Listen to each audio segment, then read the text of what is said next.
Aspirants welcome to our YouTube channel knowledge hub में आपका एक बार फिर से स्वागत है।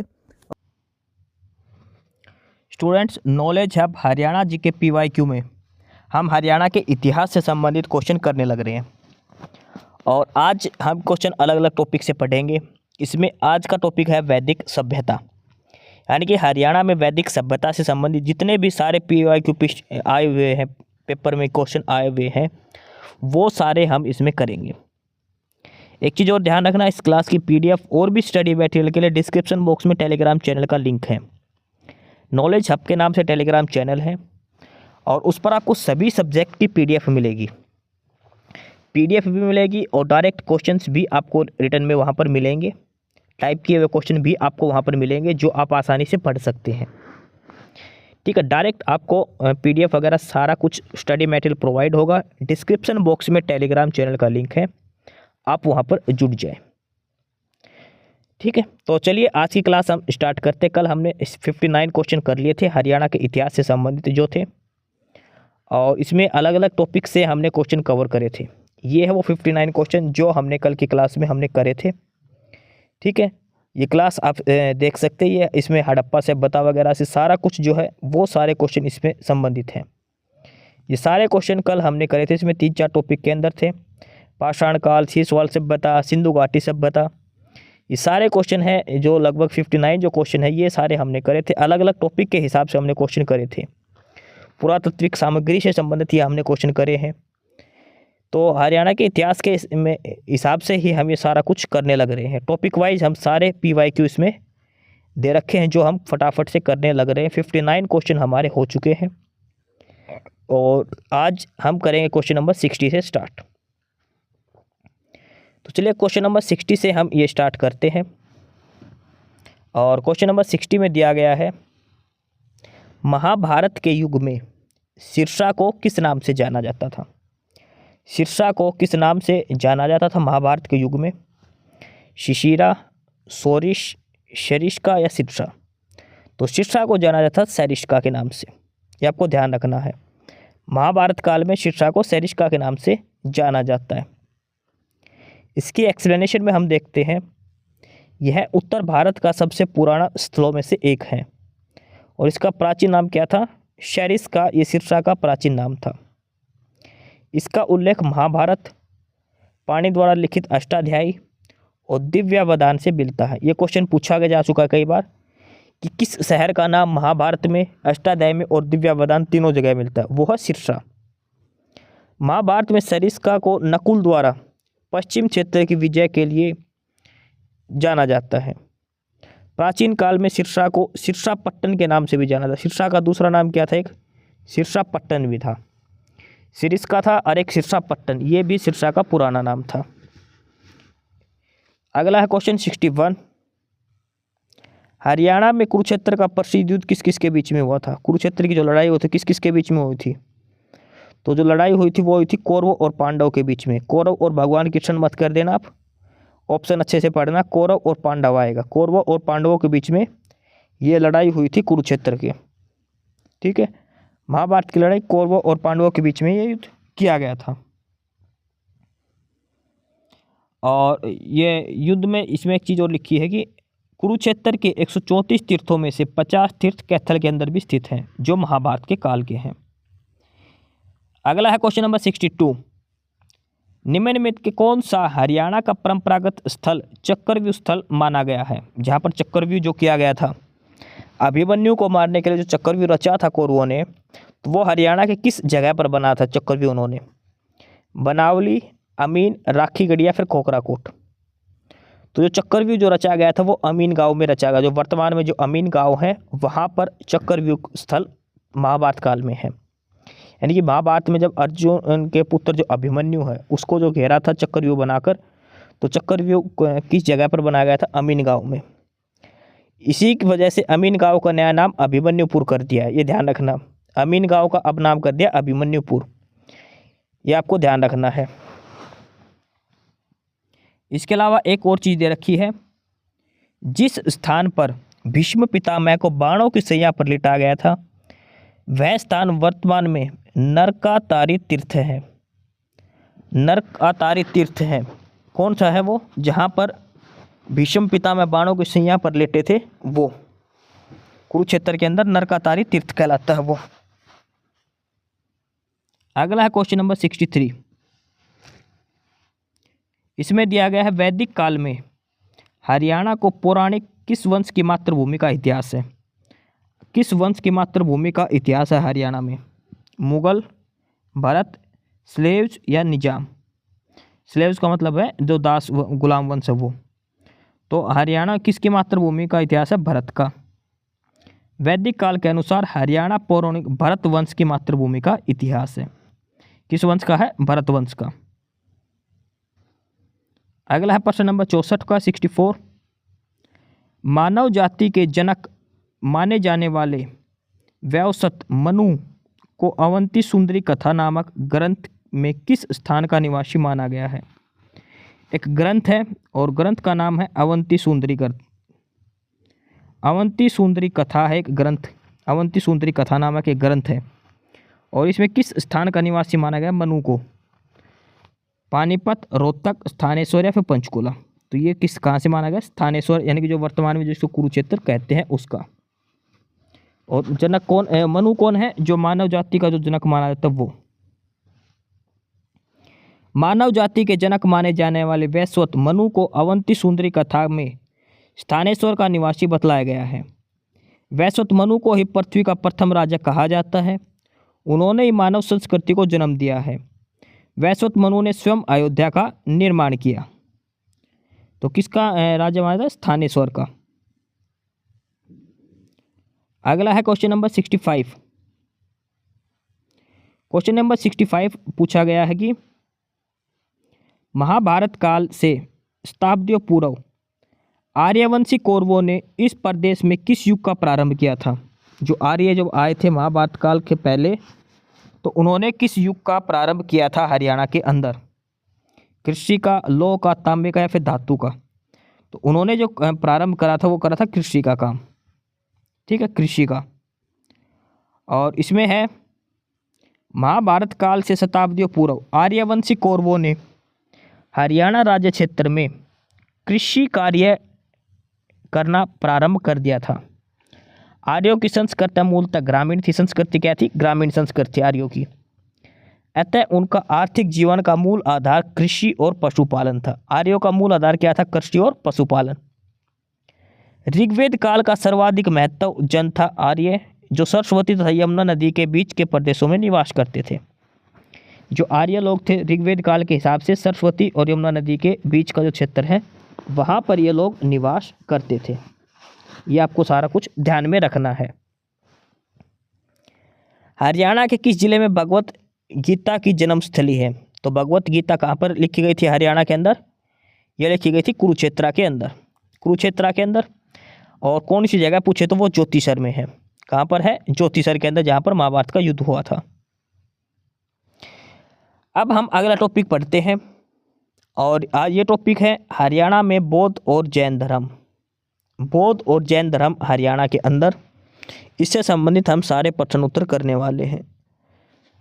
बौद्ध और जैन धर्म हरियाणा के अंदर। बोध गया का महाबोधि मंदिर परिसर कहाँ पर है। बोध गया का महाबोधि मंदिर परिषद कहाँ पर है, मंदिर परिसर। बिहार, उत्तर प्रदेश, महाराष्ट्र या फिर आंध्र प्रदेश। तो ये है बिहार के अंदर।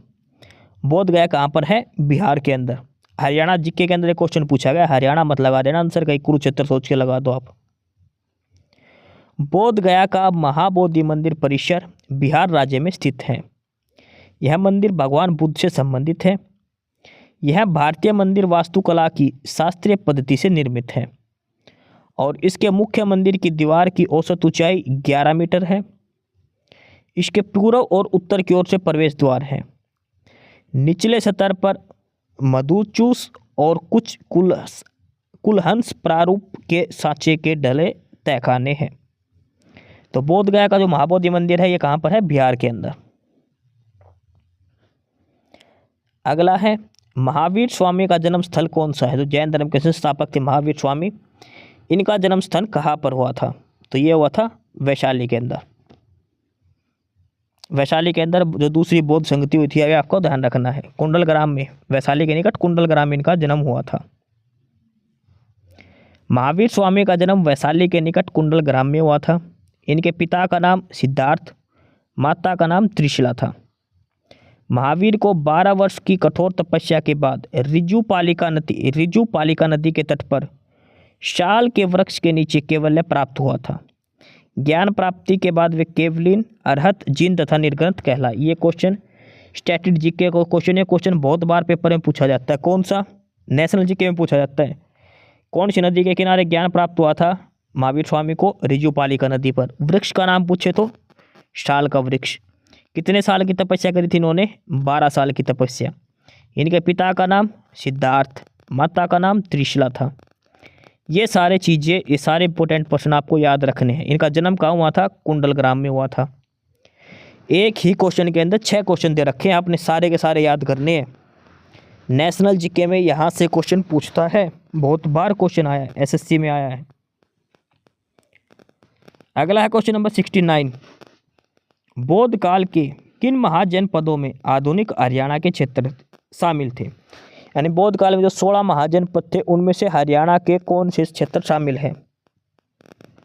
16 महाजनपद थे, उसमें से जो कौन से ऐसे 2 महाजनपद हैं जो हरियाणा में शामिल थे? तो आपको पता है कुरु और पांचाल, ये 2 थे, कुरु और पांचाल। अवंती है ये उज्जैन का जो मध्य प्रदेश के अंदर है। वज्जी वगैरह, कौशल, ये सारे दूसरी साइड हैं। छठी शताब्दी आएगा। छठी शताब्दी में भारत के 16 महान जनपद, कितने महान जनपद थे? 16। इनका उल्लेख बौद्ध ग्रंथ का जो अंगुत्तर निकाय है और जैन ग्रंथ का भगवती सूत्र, उसमें मिलता है। देखो 16 महाजनपदों का उल्लेख कहाँ पर मिलता है? 16 महाजनपद हैं, इनका उल्लेख मिलता है बौद्ध ग्रंथ का तो नाम है अंगुत्तर निकाय उसमें, और जैन ग्रंथ है भगवती सूत्र, उनमें मिलता है।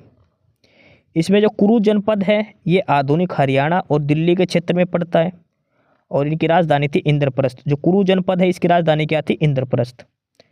और जो पांचाल जनपद है ये उत्तर प्रदेश बंदायूं फर्रुखाबाद जिले में पड़ता है और इसकी राजधानी थी कापितिल्य और अहिच क्षेत्र। ठीक है, तो ये जो जनपद थे ये हरियाणा क्षेत्र में पड़ते थे, कुरु और पांचाल। अगला है प्रश्न नंबर 70। निम्न में से क्या बौद्ध धर्म के 3 रत्नों का हिस्सा नहीं है? बौद्ध धर्म के 3 हिस्से कौन से थे? बुद्ध, धम्म और संघ। ठीक है, ये 3 थे। अहिंसा इसका नहीं था। ये अहिंसा किसका था? जैन धर्म का। तो इसमें है बौद्ध धर्म के जो त्रिरत्न है वो है बुद्ध, धम्म और सेवा। धम्म यानी कि धर्म, यह उनकी शिक्षा से संबंधित है। संघ का अर्थ है उन सभी का समुदाय जो शिक्षाओं का पालन करता है। ये सारे प्रश्न थे बौद्ध और जैन धर्म से। अब अगले टॉपिक जो है और वो है गणराज्यों का उदय। कौन कौन से गणराज्य थे? योद्धा, कुणिद, अग्र और अर्जुनायन। गणराज्यों का उदय और इससे संबंधित हम फटाफट से सारे क्वेश्चन आप देखते हैं। इसमें दिया है कुरु प्रदेश की राजधानी जो हमने अभी पढ़ी थी क्या थी? इंद्रप्रस्थ। इसे पूछा कुरु प्रदेश की राजधानी जो 16 महाजनपदों में से एक थी। अच्छा, ये क्वेश्चन ही पूछा गया है। तो कुरु प्रदेश की राजधानी क्या थी? ये थी इंद्रप्रस्थ। कुरु प्रदेश कहाँ पर था? ये हरियाणा और दिल्ली के हिस्से में फैला हुआ था। इनकी राजधानी थी इंद्रप्रस्थ। इंद्रप्रस्थ दिल्ली का ही पुराना नाम है। वर्तमान में जो हिस्सा दिल्ली का है उसका पुराना नाम इंद्रप्रस्थ था। तो कुरु प्रदेश की राजधानी क्या थी? दिल्ली थी। छठी शताब्दी ईसा पूर्व में 16 महाजनपद थे। अगला है क्वेश्चन नंबर 72।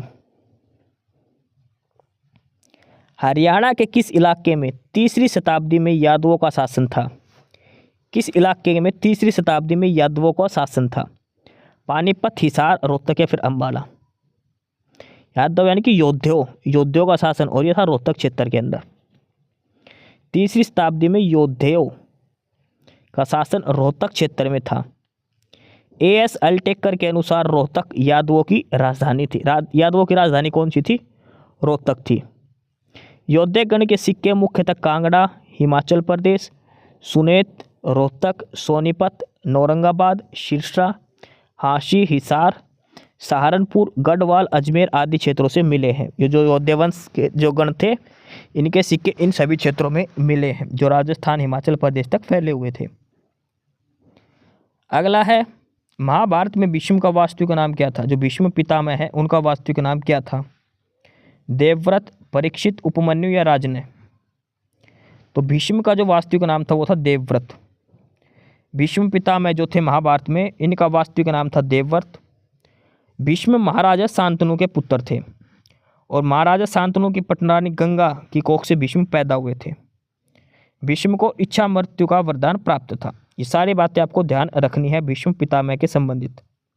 इनकी माता का नाम गंगा, पिता थे शांतनु और इनका इच्छा मृत्यु का वरदान प्राप्त था। जब ये चाहेंगे तभी इनकी मृत्यु होगी। कुरुक्षेत्र को धर्म क्षेत्र किस ग्रंथ में बताया गया है? किस ग्रंथ में कुरुक्षेत्र को धर्म क्षेत्र की संज्ञा दी है? भगवत गीता, रामायण, कादम्बरी या बुद्धचरित? तो वो बताया भगवत गीता के पहले अध्याय के पहले श्लोक में ही कुरुक्षेत्र को धर्म क्षेत्र कहा गया है। जो भगवत गीता का जो पहला श्लोक है उसी में कुरुक्षेत्र को धर्म क्षेत्र की संज्ञा दी गई है। महाभारत एवं अन्य पुराणों में कुरुक्षेत्र की महिमा के बारे में भी बताया गया है। ठीक है, ये आपको सारा कुछ ध्यान रखना है। तो पहले ही श्लोक में कुरुक्षेत्र को धर्म क्षेत्र बताया गया है। अगला है क्वेश्चन नंबर 75। भगवान कृष्ण ने गीता का उपदेश किस स्थान पर अर्जुन को दिया था? तो भगवान श्री कृष्ण ने अर्जुन को गीता का उपदेश जो कुरुक्षेत्र के ज्योतिसर में दिया था। कहाँ पर दिया था? ज्योतिसर के अंदर दिया था। इसमें लिखा है ज्योतिसर हरियाणा राज्य के कुरुक्षेत्र जिले में स्थित एक स्थान है। यह एक ऐतिहासिक हिंदू तीर्थ है जो कुरुक्षेत्र पेहवा मार्ग पर थानेसर से 5 किलोमीटर पश्चिम में स्थित है। यहीं पर भगवान श्री कृष्ण ने अर्जुन को गीता का उपदेश दिया था। ठीक है, क्या आएगा? कुरुक्षेत्र। कुरुक्षेत्र के अंदर प्रॉपर जगह का नाम पूछे तो ज्योतिसर आएगा। अगला क्वेश्चन भी सेम था। अब बात करते हैं हम मौर्य वंश की। हरियाणा में जो मौर्य वंश जो आया था उसके बारे में हम बात करते हैं। हरियाणा क्षेत्र के किस मौर्य राजा के राज्य का भाग रहा है? यानी कि हरियाणा के ऊपर जब मौर्य वंश ने शासक किया तो किस राजा ने शासक करा था? बिंदुसार, चंद्रगुप्त मौर्य, अशोक या फिर सभी ने? तो सारे के सारे जो राजा थे मौर्य वंश के, इन्होंने सभी ने हरियाणा के ऊपर शासन किया है। हरियाणा क्षेत्र बिंदुसार, अशोक, चंद्रगुप्त मौर्य तीनों मौर्य राजाओं के राज्य का भाग रहा है। मौर्य साम्राज्य की स्थापना चंद्रगुप्त मौर्य ने की थी और चाणक्य इनका प्रधानमंत्री था।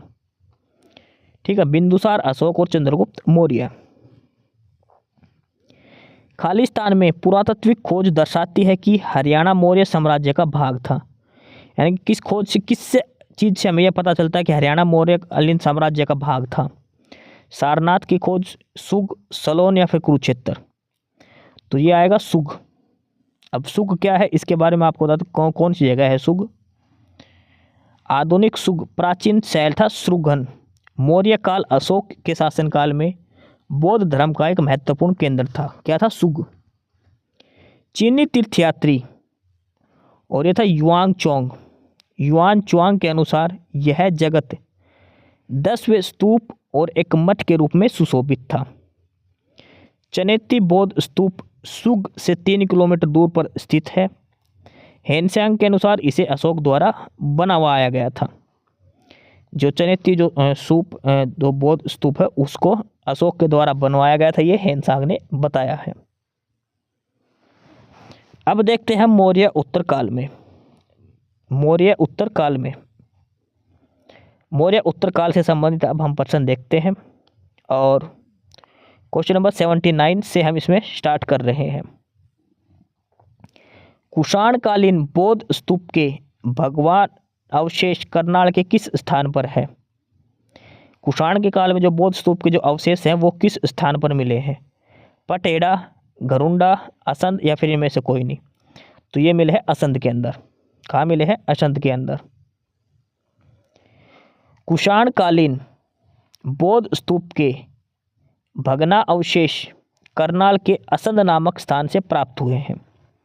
शहर के मध्य में असंध की संरचना जमीन से 25 मीटर ऊपर उठती है और यह कहा जाता है कि यह कुषाण काल से संबंधित है। वास्तव में यह एक स्तूप के आकार की है। तो क्या आएगा? असंध इसका आंसर हो जाएगा। अब हम देखते हैं पुष्यभूति यानी कि जो वर्धन वंश था उसके संबंध में। वर्धन वंश की स्थापना करी थी पुष्यभूति ने। ठीक है, तो पुष्यभूति वंश भी बोलते हैं और इसको वर्धन वंश भी कहते हैं। हर्षवर्धन को किसने पराजित किया था? हर्षवर्धन को किसने हराया था? वो था पुलकेशिन द्वितीय। हर्षवर्धन को किसने हराया था? पुलकेशिन द्वितीय ने हराया था। चालुक्य शासक था जो।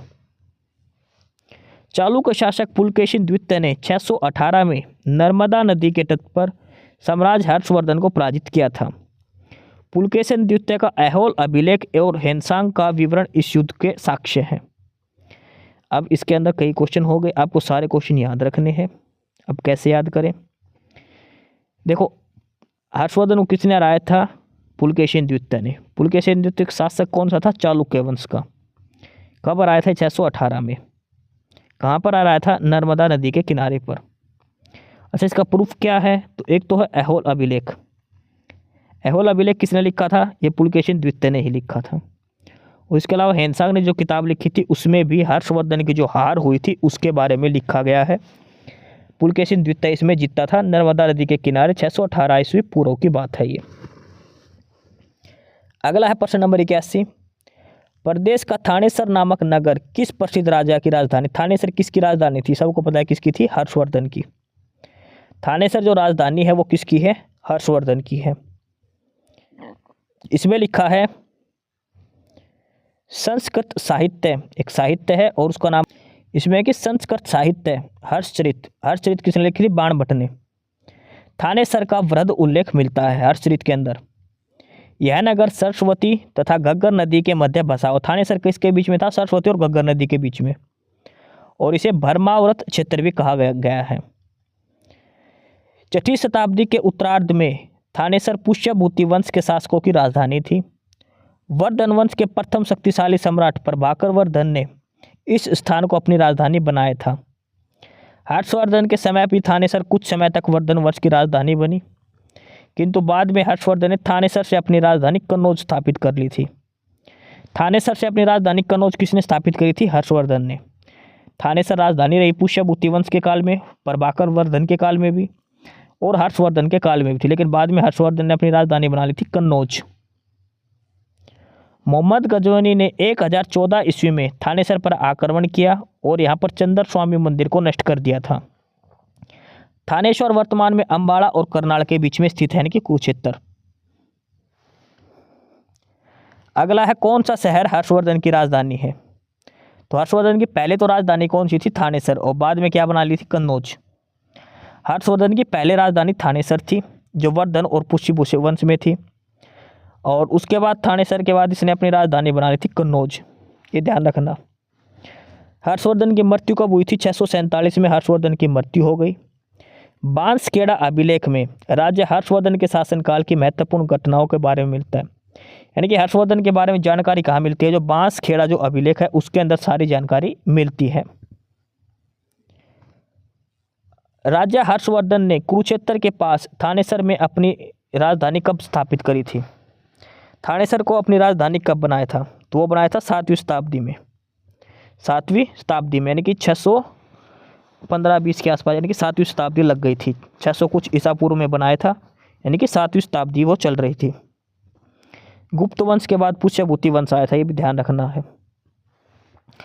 और हर्षवर्धन जब गद्दी पर बैठा तो उसकी आयु कितनी थी? केवल 16 साल थी। थानेसर की गद्दी पर बैठा तो हर्षवर्धन की राजधानी 16 साल थी। थानेसर हर्षवर्धन की प्रारंभिक राजधानी थी। शशांक को पराजित करने के बाद कन्नौज पर अधिकार कर लिया और उसे राजधानी बना।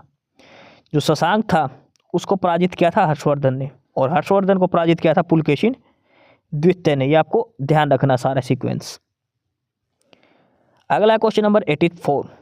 राजा हर्षवर्धन के किसके पुत्र थे? यानी कि हर्षवर्धन, जो राजा हर्षवर्धन थे उनके पिताजी का क्या नाम था? तो उनके पिताजी का नाम था प्रभाकर वर्धन। हर्षवर्धन के पिता का नाम था प्रभाकर वर्धन। हर्षवर्धन प्रभाकर वर्धन के पुत्र थे। 606 ईस्वी में हर्षवर्धन को थानेसर की गद्दी पर बैठाया गया। हर्षवर्धन को क्या कहा जाता? दूसरा नाम क्या था? शिलादित्य। हर्षवर्धन को शिलादित्य भी कहा जाता है। उसमें परम भट्टारस की उपाधि धारण की थी। हर्ष एक महान लेखक था। उन्होंने नागनंद, प्रियादर्शिका और रत्नावली नामक जो नाटक है ये भी लिखे थे। हर्षवर्धन के 3 नाटक कौन से थे? नागनंद, प्रियादर्शिका और रत्नावली। ये तीनों लिखे थे और हर्षवर्धन को शिलादित्य भी कहा जाता था। हर्षवर्धन की जीवनी किसने लिखी, यानी कि हर्षचरितम जो उसकी जीवनी वो लिखी थी बाणभट्ट ने। हर्षवर्धन का दरबारी कवि था बाणभट्ट और इसने हर्षचरित लिखी थी। ठीक है, हर्षचरित बाणभट्ट की प्रारंभिक रचना है जो गद्य के भेद आख्यायिकी के अंतर्गत आती है। इसमें 8 उच्छ्वास है। इसके अतिरिक्त बाणभट्ट ने कादंबरी भी लिखी थी। हर्षचरित और कादंबरी ये दोनों लिखी थी बाणभट्ट ने। चीनी यात्री हेंगसांग किसके सम्राट के काल में हरियाणा में आया था। जब हेंगसांग आया तो हरियाणा में हर्षवर्धन का शासन चल रहा था। हेंगसांग किसके शासनकाल में आया था, हर्षवर्धन के शासनकाल में आया था। और हेंगसांग की जो प्रमुख रचना है वो कौन सी थी, सीयूकी। उन्होंने अपनी यात्रा का सारा इसमें जिक्र किया सीयूकी के अंदर। हेंगसांग 637 ईस्वी में नालंदा विश्वविद्यालय गया। उस समय नालंदा विश्वविद्यालय के कुलपति आचार्य शीलभद्र थे। ये भी कई बार पूछा गया है, नेशनल जीके का क्वेश्चन है। ध्यान रखना, हरियाणा जीके और नेशनल जीके दोनों ही कवर हो रही है आपकी इसके टॉपिक के साथ साथ।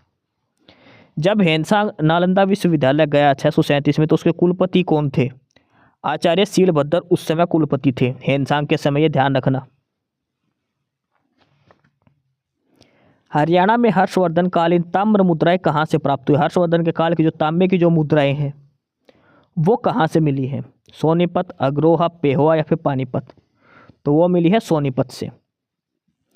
हर्षवर्धन को प्राचीन भारत के शासकों की परंपरा का अंतिम एवं प्रतापी सम्राट कहा जाता है।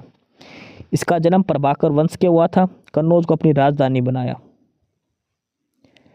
अगला है, हर्षवर्धन ने किस सन में कुरुक्षेत्र के पास थानेसर में अपनी राजधानी स्थापित करी। यानी कि जब हर्षवर्धन 16 साल की उम्र पर गद्दी पर बैठा, थानेसर को राजधानी बनाया, तब कौन सी सन की बात है ये, 606 से कुछ की बात है, यानी कि 7वीं शताब्दी की बात है, 600 प्लस 647 के आसपास। हरियाणा में राजा हर्ष का टीला कहाँ पर है, ये काफ़ी अच्छा क्वेश्चन है। हर्ष का टीला कहाँ पर है, और जो हर्ष का टीला जो है हरियाणा में वो है कुरुक्षेत्र के अंदर, थानेसर में ही।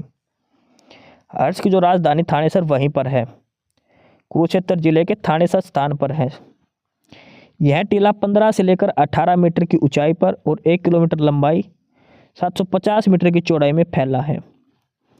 भारतीय पुरातत्व विभाग को खुदाई में अब तक 6 सांस्कृतिक और ऐतिहासिक काल से जुड़े पुरातत्विक अवशेष मिले हैं। तो हर्ष का टीला कहाँ पर है, थानेसर कुरुक्षेत्र के अंदर। अगला है क्वेश्चन, वर्धन वंश के शासक कौन थे। तो वर्धन वंश के संस्थापक है प्रभाकर वर्धन। प्रभाकर वर्धन 580 राजा वैश्य को, यह पुष्यभूति वंश का सबसे शक्तिशाली शासक था। ठीक है, ये आपको सारा कुछ ध्यान में रखना है।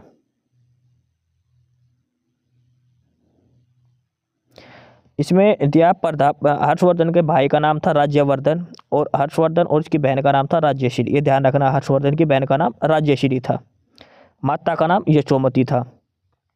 हर्षचरित्र किसने लिखा था, हर्षचरित्र लिखा था बाणभट्ट ने। बाणभट्ट हर्ष का दरबारी कवि था कन्नौज के काल में। ये आपको सारी कुछ ध्यान रखना है।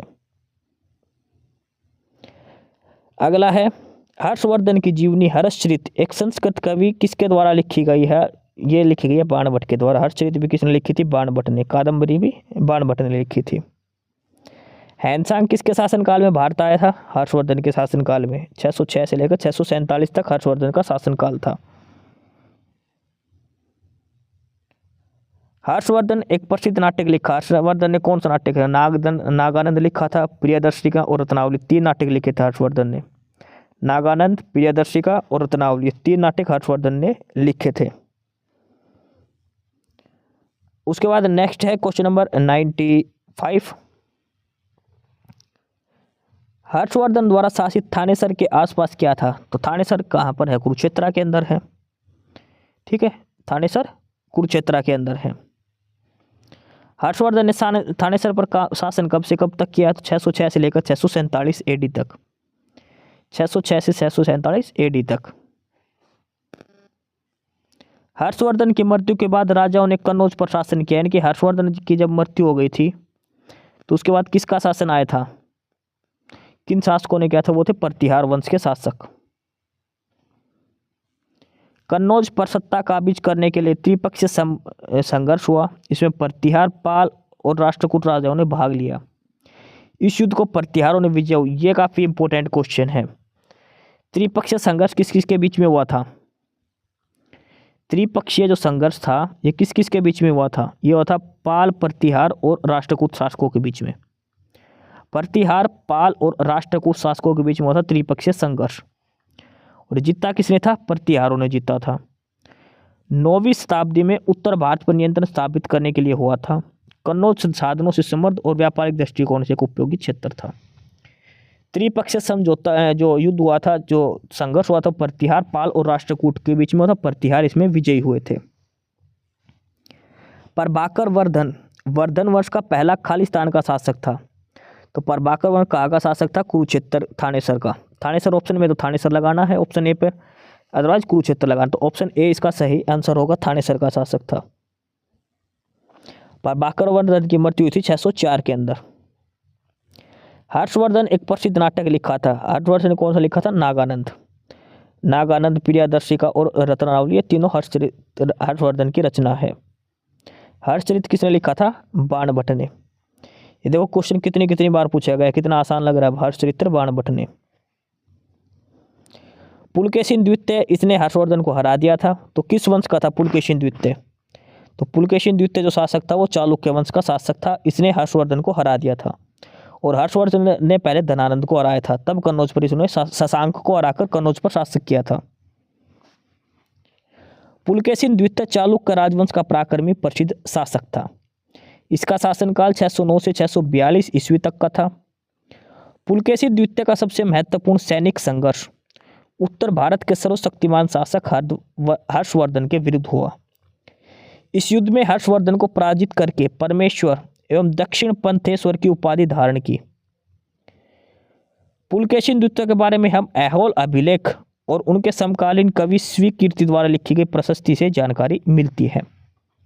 यह आपको सारी बातें ध्यान में रखनी है पुलकेशिन द्वितीय के बारे में। चीनी यात्री हेंगसोंग द्वारा लिखी गई पुस्तक में हरियाणा के किस नगर की गरिमा और शक्ति की चर्चा है? थानेसर, महेंद्रगढ़, पटियाला और कुरुक्षेत्र। जाहिर सी बात है हर्षवर्धन के काल में आया था हेंगसोंग, तो उस समय कौन सा शहर था? थानेसर। सारी जानकारी किसकी है? थानेसर के बारे में। हर्षवर्धन की जो किताब है उसका क्या नाम? उसकी जो हेंगसोंग की जो किताब है उसका नाम है सीयू की किताब, उसमें सारा कुछ इसने बता रखा है।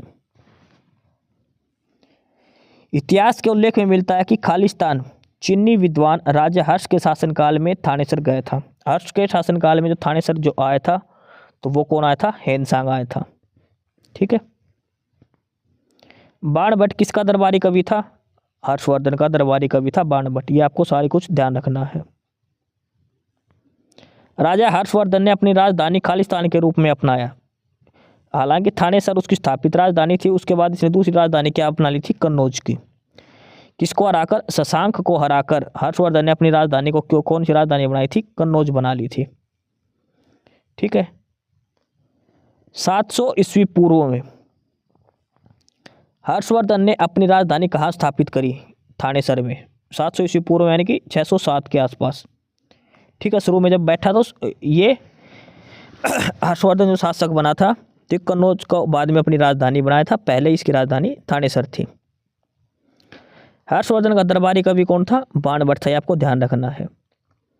बाणभट्ट क्या भूमिका अदा करता था? बाणभट्ट क्या था? एक कवि था। बाणभट्ट क्या था? अस्थाना कवि था। आज का लास्ट जो टॉपिक है वो है गुर्जर प्रतिहार और तोमर वंश। गुर्जर प्रतिहार और तोमर वंश।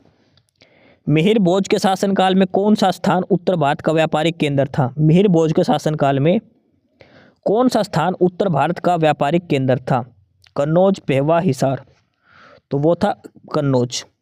कन्नौज उत्तर भारत का प्रमुख व्यापारिक केंद्र था मिहिर भोज के शासनकाल में। यह आपको ध्यान रखना। कन्नौज का पहले प्राचीन नाम क्या था? कान्यकुब्ज। कन्नौज का पहले नाम था। ठीक है। वर्तमान में कन्नौज, पहले इसका नाम कान्यकुब्ज या महोदया, दोनों एक नाम है। ठीक है। खालिस्तान हरियाणा के रेवाड़ी में जन्म लेने वाले दिल्ली के अंतिम हिंदू शासक थे। यानी कि रेवाड़ी में जन्म लिया और हिंदू शासक थे तो वो थे हेमचंद्र विक्रमादित्य। हेमचंद्र विक्रमादित्य रेवाड़ी में जन्म हुआ, दिल्ली के अंतिम शासक थे और अंतिम हिंदू सम्राट थे ये।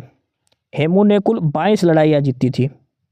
कुछ इतिहासकारों ने हेमू को मध्यकाल का नेपोलियन भी कहा है।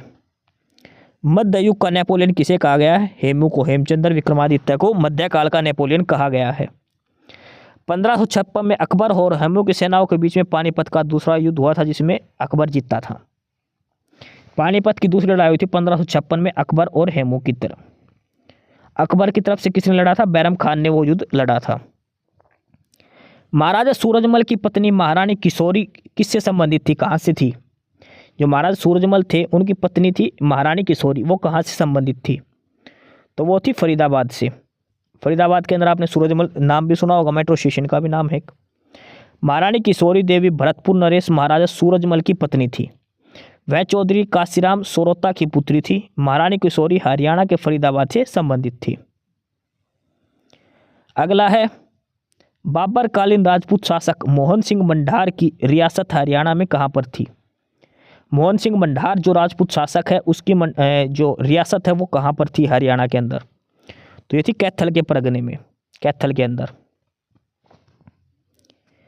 बाबर कालीन राजपूत शासक मोहन सिंह मंढार की रियासत कैथल के परगने में थी। मोहन सिंह मंढार ने सन 1530 में बाबर के विरुद्ध विद्रोह किया। कैथल रियासत के अंतिम शासक उदय सिंह थे। उदय सिंह का किला कैथल में है।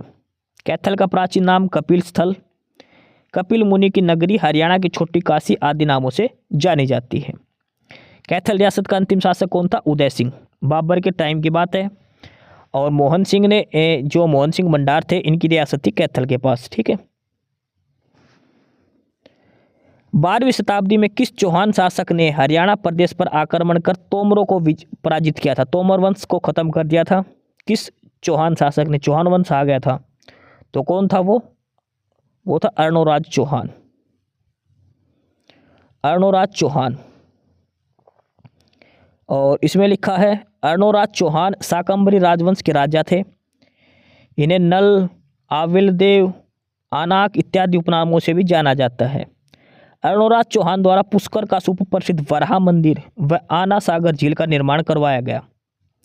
अजमेर प्रशस्ति शिलालेख से यह पता चलता है कि अर्णोराज ने हरितनाका यानी कि हरियाणा तक चढ़ाई की और तोमरों को पराजित किया। तो ये सारे क्वेश्चन थे आज की क्लास में, अलग अलग जो हमने टॉपिक के करे हैं। ये लास्ट में था गुर्जर प्रतिहार वंश का, इसमें हमने देखा है। और इसके अलावा हमने जो मौर्य काल, मौर्य उत्तरकाल, वो सारे क्वेश्चन इसमें हमने आज करे हैं। मौर्य काल भी कर लिया, मौर्य उत्तरकाल भी कर लिया, और भी जो प्रभाकर जो वर्धन वंश थे वो भी हमने कर लिया, पुष्यभूति वंश कर लिया।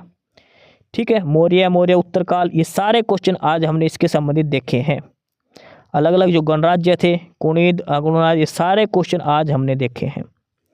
सारे इंपॉर्टेंट PY के क्वेश्चन आज हमने आज की क्लास में करे हैं। हरियाणा में बौद्ध धर्म, जैन धर्म, ये सारा कुछ हमने करा है, वैदिक सभ्यता से लेकर सारे इंपॉर्टेंट PYQ हमने कर चुके हैं। नेशनल जीके भी आज की क्लास में हम कवर कर रहे हैं।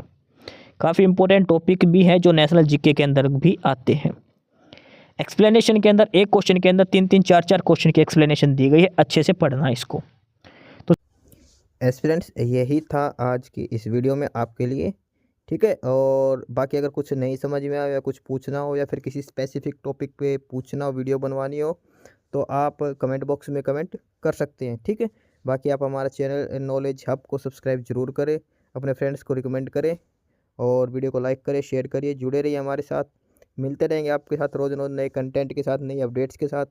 ठीक है। और चैनल को शेयर जरूर करें अपने फ्रेंड्स के साथ। एक बार फिर से जो एस्पिरेंट्स, जो कैंडिडेट्स नए हैं, वो चैनल को सब्सक्राइब जरूर करें, अपने चैनल नॉलेज हब। ठीक है। मिलते हैं नई अपडेट्स के साथ, तब तक के लिए बाय।